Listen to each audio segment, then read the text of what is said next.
Students, आज हमने करनी है packing efficiency in the crystal solid state chapter का कर रहे हैं हम टॉपिक। ठीक है, तो इसमें हमने देखना है कि कैसे क्लोजली पैक पार्टिकल होते हैं सॉलिड में।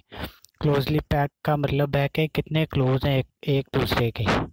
सो जितने ज़्यादा क्लोज होंगे उतनी उसकी पैकिंग एफिशिएंसी होगी। ठीक है, तो हो सकता है कुछ परसेंटेज हम लेंगे, इसमें परसेंटेज ज़्यादा भी हो सकती है, कम भी हो सकती है।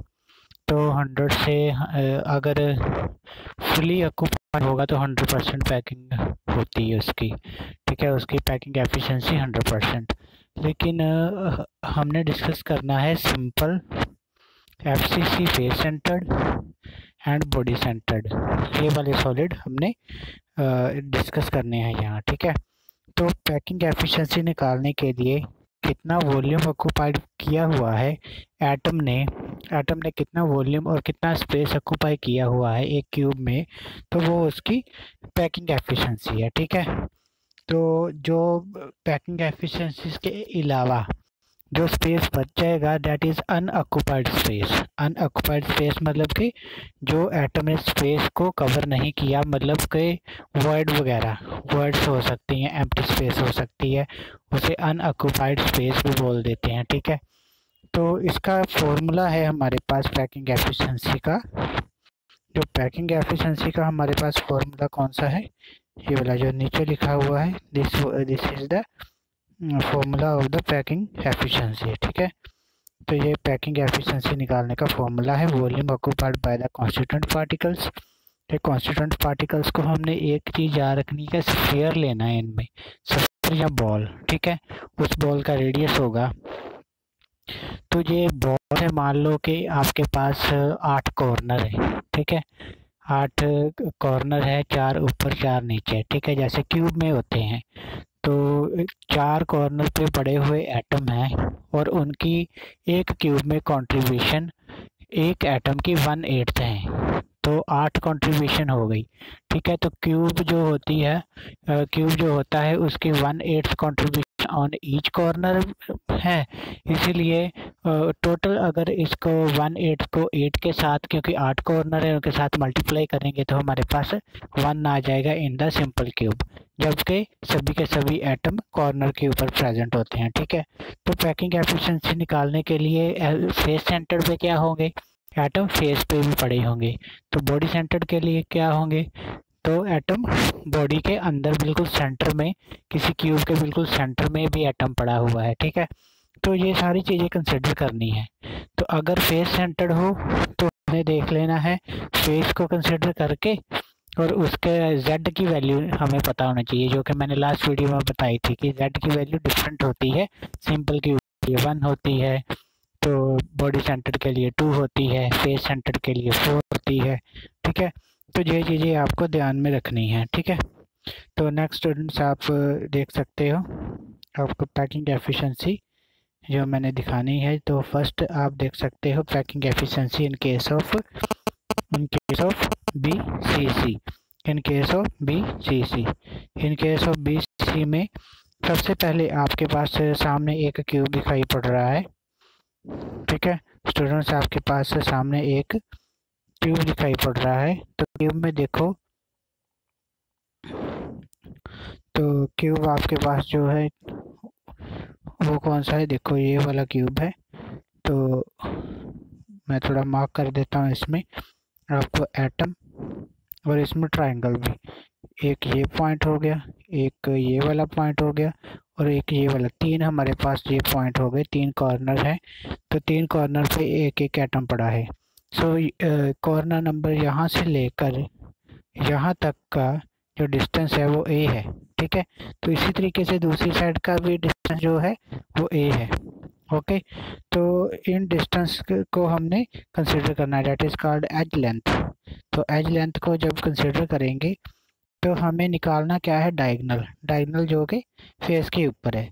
तो फेस के ऊपर जो डायगोनल है वो है a/2। जब पाइथागोरस इसके ऊपर लगाएंगे तो फेस डायगोनल निकालने के लिए √a⁻² plus a⁻² equal to a√2 हमारे पास ये है फेस डायगोनल आ गया। और एक अब दूसरे में देखो ये बॉडी सेंटर्ड है, बॉडी सेंटर है तो हमें बॉडी सेंटर के डायगोनल निकालने के लिए भी हमारे पास पाइथागोरस है। तो लेकिन अब हमने ट्राइंगल कौन सी लेनी है, देखो ट्राइंगल अब हमारे पास एटम ये वाला है, ठीक है, और एक एटम ये वाला है, ठीक है, ये वाला, और एक एटम ये वाला है, ठीक है, ये 3 एटम है। तो तीनों एटम में देखो कि ये वाली ट्राइंगल हमारे पास बन गई। तो इसमें अब डायगोनल निकालना है, डायगोनल मतलब कि ये वाला डिस्टेंस, ठीक है। तो ये वाला डिस्टेंस निकालने के लिए हमारे पास क्या है फॉर्मूला, फिर पाइथागोरस लग जाएगी, ए का स्क्वायर प्लस ए अंडर 2 का स्क्वायर। देखो अब हमारे पास एक ऑलरेडी ये वाली वैल्यू ऑलरेडी हमारे पास निकल चुकी थी, इसलिए एक साइड हमारे पास क्या आ गई ए अंडर 2। तो इसको जब सॉल्व करेंगे तो हमारे पास ए अंडर 3 वैल्यू आ जाएगी, ठीक है। तो ये इसको बाहर करके दिखाया गया है कि 3 एटम कैसे आपस में जुड़े हुए हैं। तो ट्राइंगल हमने कौन सी ली है, एक साइड हमें पता ही था, ठीक है, दूसरी साइड ए थी, और तीसरी डायगोनल की साइड हमने निकाल ली ए अंडर 3। ओके स्टूडेंट्स, तो इसमें अब हमने फॉर्मूला लगाना है, फॉर्मूला अप्लाई करना है। तो फॉर्मूला अप्लाई करने के लिए हमारे पास देखो क्या करना है, volume of the unit cell हमारे पास होता है क्यूब। तो किसी भी यूनिट सेल का अगर वॉल्यूम निकालेंगे तो हमारे पास वॉल्यूम कितना आ जाएगा इसका, so we will get the volume cube, ठीक है। तो क्यूब 4, देखो ए की वैल्यू हमने निकाल ली थी ऑलरेडी यहाँ से, ठीक है। तो ए इक्वल टू 4r था। 4r क्यों था, क्योंकि एक सेंटर में स्फीयर था, तो सेंटर में जो स्फीयर है वो तो पूरा का पूरा प्रेजेंट था बॉडी के अंदर। तो दो जो कॉर्नर पे पड़े हैं वो उनका रेडियस लिया गया है जो कॉर्नर वाले हैं, और बॉडी के अंदर है उसका डायमीटर लिया गया है, और डायमीटर किसके इक्वल होता है 2r के। ओके 2r, एक r और एक और r, हमारे पास 4r हो गए, ठीक है। तो 4r a की वैल्यू हमारे पास कितनी आ गई है 4r, तो हमारे पास वैल्यू है 4r आ गई। ओके, तो volume of sphere per unit cell, तो अभी मैं बता रहा था कि आपके पास क्या है कि कॉर्नर पे कंट्रीब्यूशन हमें पता है 1/8 है, और 8 एटम है, और एक बॉडी के सेंटर में है, इसलिए +1 लिखा गया है यहाँ, ठीक है। Number of sphere per unit cell में +1 इसलिए किया गया है क्योंकि हमें पता है कि बॉडी के सेंटर में एक पूरा का पूरा एटम है और उसकी कंट्रीब्यूशन यूनिट सेल में पूरी की पूरी है, इसलिए 1/8 मल्टीप्लाई बाय 8, तो ये 1/8 कंट्रीब्यूशन एट द कॉर्नर है, ठीक है। तो 8 हमारे पास एटम है और +1 जो बॉडी के अंदर है, तो टोटल एटम कितने बन गए इसमें 2 बन गए हमारे पास, ठीक है। तो वॉल्यूम ऑफ द स्फीयर, दोनों स्फीयर का वॉल्यूम देखो निकालना है, इसलिए 2 हमने आगे लगाया है, और स्फीयर का वॉल्यूम निकालने फॉर्मूला हमें पता है 4/3 पाई आर का क्यूब, 4/3 पाई आर का क्यूब। तो इसको सॉल्व करने के बाद हमारे पास आ जाएगा volume of the sphere 8 pi R का क्यूब डिवाइडेड बाय 3। तो पैकिंग एफिशिएंसी निकालने का फॉर्मूला हमने लगा देना है। तो ऊपर क्या है हमारा, ऊपर लिख दिया हमने वॉल्यूम ऑफ द स्फीयर, ठीक है, और नीचे हमारे पास है volume of the unit cell. इसको सॉल्व करने के बाद volume of the unit cell, क्योंकि ए की पावर 3 थी ना, इसलिए ये हमारे पास वैल्यू आ गई थी। So this divided by this, तो हमारे पास उसको 100 के साथ मल्टीप्लाई कर देंगे तो हमारे पास 68% आ जाएगी, ठीक है। सो this is the packing efficiency in case of BCC, body centred cube. Okay, तो नेक्स्ट स्टूडेंट मैं आपको बता देना चाहता हूँ। सो नेक्स्ट आप डायग्राम दिखाता हूँ मैं आपको।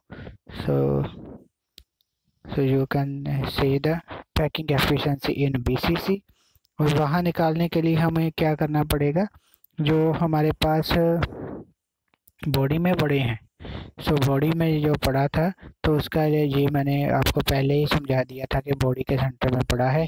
तो एक R है हमारे पास, एक R है, एक ये R हो गया इसका रेडियस, तो ये 2R है, क्योंकि ये सेंटर वाला जो है ये D है, D इक्वल टू कितना होता है 2R के इक्वल होता है, ठीक है। तो एक ये वाला इसको भी हमने आर ही लेना है क्योंकि इसका रेडियस लिया है। सो एक आर ये हो गया, एक आर ये हो गया, एक 2 आर हो गया। ठीक है, तो हमारे पास कितने आर हो गए? 4 आर हो गए। तो इसीलिए हमने 4 आर जो है वो ए के इक्वल किया था। तो 4 आर, तो देखो यहाँ हमारे पास ए की वैल्यू हमने यहाँ से निकालनी है। तो ए की वैल्यू निकालनी क्यों ज़रूरी है? क्योंकि वॉल्यूम निकालना है ए का क्यूब, इसीलिए हमारे पास ए की वैल्यू बहुत ही ज़रूरी है निकालनी। तो ये मैंने आपको पहले ही समझा दिया है। ठीक है, तो बॉडी सेंटर वाला। सो नेक्स्ट हम करते हैं। हाँ जी बेटा, नेक्स्ट डायग्राम में देखो, जो फेस सेंटर्ड पे है, फेस सेंटर्ड में ए की वैल्यू निकाली गई है। ऐसी हमारे पास वैसे ही 4 आर आ गया। ठीक है, तो हमने ट्राइंगल ली है एक, तो उसमें AC निकालना है, मतलब डायगोनल ही हमने निकालना था।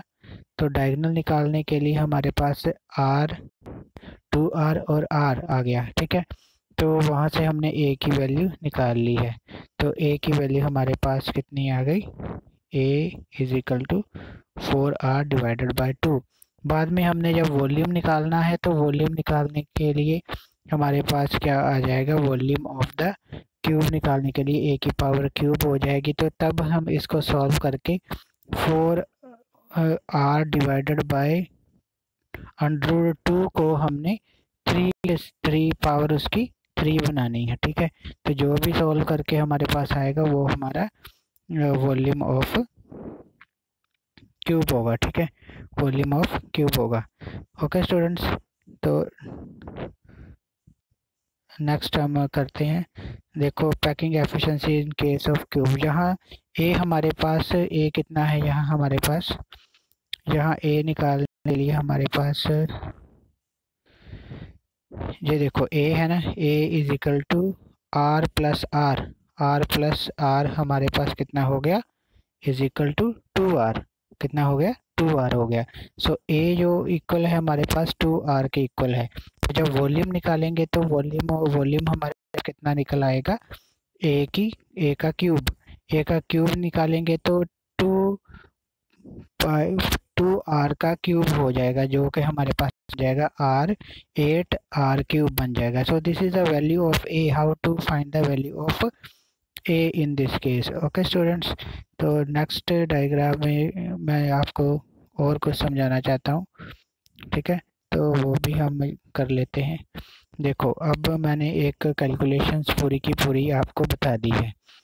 ठीक है, तो अभी हमने सिंपल क्यूब और सेंटर्ड वाला नहीं किया, सिर्फ हमने एक ही अभी किया है। तो आपने चीज़ें कौन कौन सी याद रखनी है? एक तो आपने रेडिएशन का याद रखना है, R is equal to A/2। ठीक है, तो इसका रेडियस √3 4/A होगा।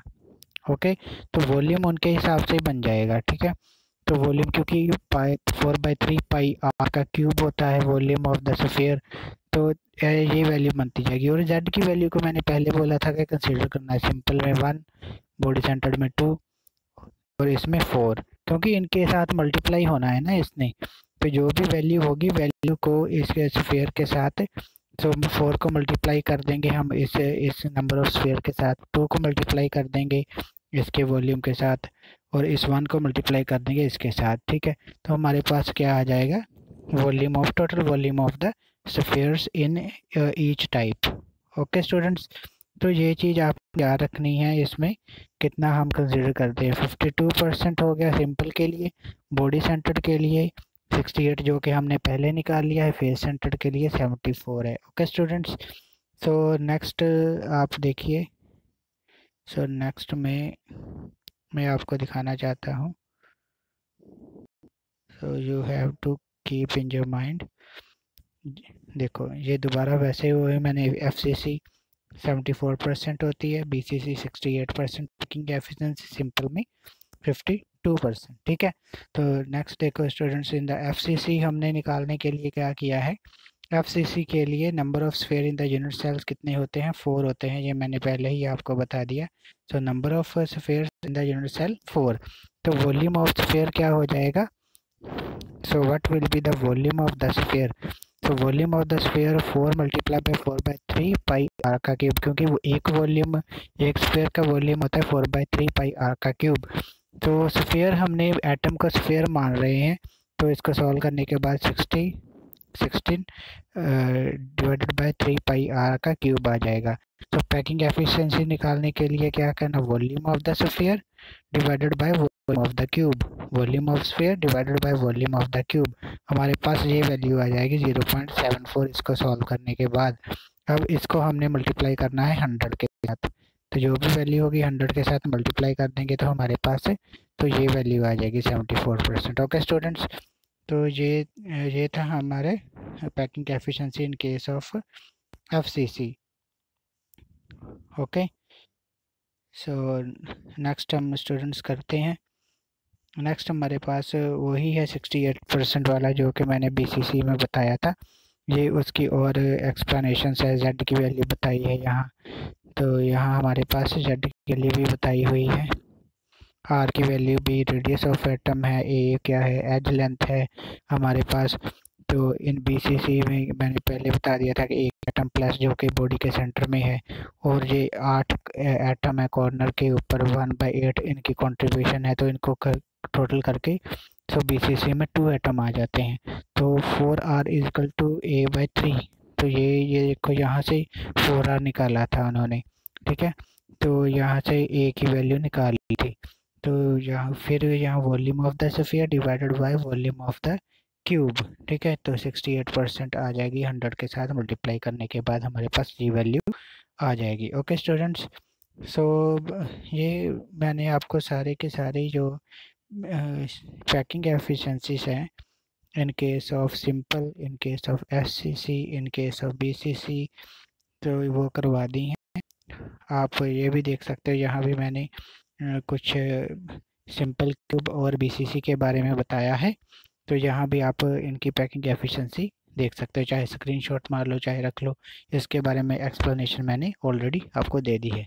सो नेक्स्ट में देखो बीसीसी में फिर यहाँ एक शॉर्टकट में लिखने के लिए, और मैंने बताया था ना कि अनऑक्युपाइड वॉल्यूम, देखो जितना पैकिंग एफिशिएंसी होगी हमारी, ठीक है, तो जितनी पैकिंग एफिशिएंसी आ गई उस पैकिंग एफिशिएंसी को 100 में से माइनस कर देना है। सो 100 माइनस 68 होगी, तो हमारे पास अनऑक्युपाइड जो स्पेस आ जाएगी वो 32% आ गई, ठीक है।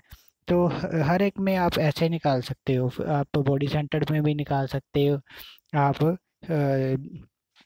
बॉडी सेंटर में निकाल लिया, सिंपल क्यूब में भी निकाल सकते हो, और फेस सेंटर में भी निकाल सकते हो, ठीक है, और उनको जस्ट 100 में से माइनस करके अनऑक्युपाइड स्पेस आप इजीली निकाल सकते हो, ठीक है स्टूडेंट।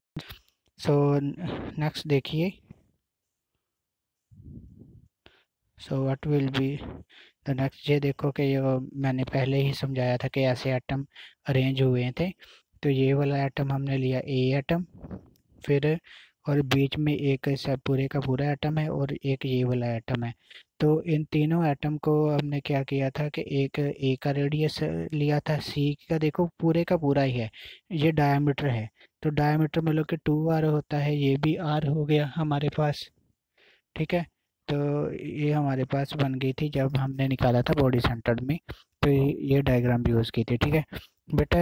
आप प्रिमिटिव सेल मतलब कि सिंपल क्यूब, प्रिमिटिव सेल मतलब सिंपल क्यूब, उसके लिए ये वाला एक्सप्रेशन भी यूज़ कर सकते हो आप, उसकी परसेंटेज पैकिंग एफिशिएंसी निकालने के लिए। ओके स्टूडेंट्स, तो ये भी उसी का ही है, एक को भी देख सकते हो आप, तो कैसे निकाला था उसमें, पहले एज लेंथ को ए इक्वल टू 2r किया, फिर वॉल्यूम ऑफ द क्यूब निकाला, ओके, फिर वॉल्यूम ऑफ द क्यूब निकाला ए की पावर 3, तो ए की वैल्यू ऑलरेडी हमने 2r निकाली थी, तो 2r यहाँ फिल कर दिया ए की जगह, तो हमारे पास 8r का क्यूब आ गया। तो number of per unit cell simple cube कितने होते हैं क्रिस्टल में हमारे पास, so simple volume of the sphere हमारे पास कितना आ जाएगा, 4/3 पाई आर का cube. Volume of each unit कितना होता है, क्योंकि यहाँ 1 है, सिंपल के लिए 1 नहीं होती है जेड की वैल्यू, जेड इजिकल टू 1 होता है सिंपल क्यूब के लिए। So volume of occupied by the spheres, ठीक है, तो यहाँ 2 लिखा है, ये नहीं है, 1 नहीं है, सो ये 2 नहीं है, यहाँ भी इन्होंने गलत कर दिया, तो 2 नहीं है, यहाँ 1 नहीं है, सो यहाँ भी आप कर सकते हो वॉल्यूम ऑफ यूनिट सेल के बाद volume of sphere, number of atom per unit cell in cube. यहाँ 2 नहीं है बेटा, ये 2 नहीं है, ये 1 ही है, ठीक है। तो सो यहाँ 1 लिख दिया हमने, 4/3 πr का क्यूब, और उसको total volume of unit cell के साथ डिवाइड करके 100 के साथ मल्टीप्लाई कर दिया, तो हमारे पास 52.4% आ गया, ठीक है स्टूडेंट्स। तो ये था, हमने पैकिंग एफिशिएंसी कर ली इन तीनों केसेस में, सिंपल में और एफसीसी में और बीसीसी में। Okay students, thank you very much.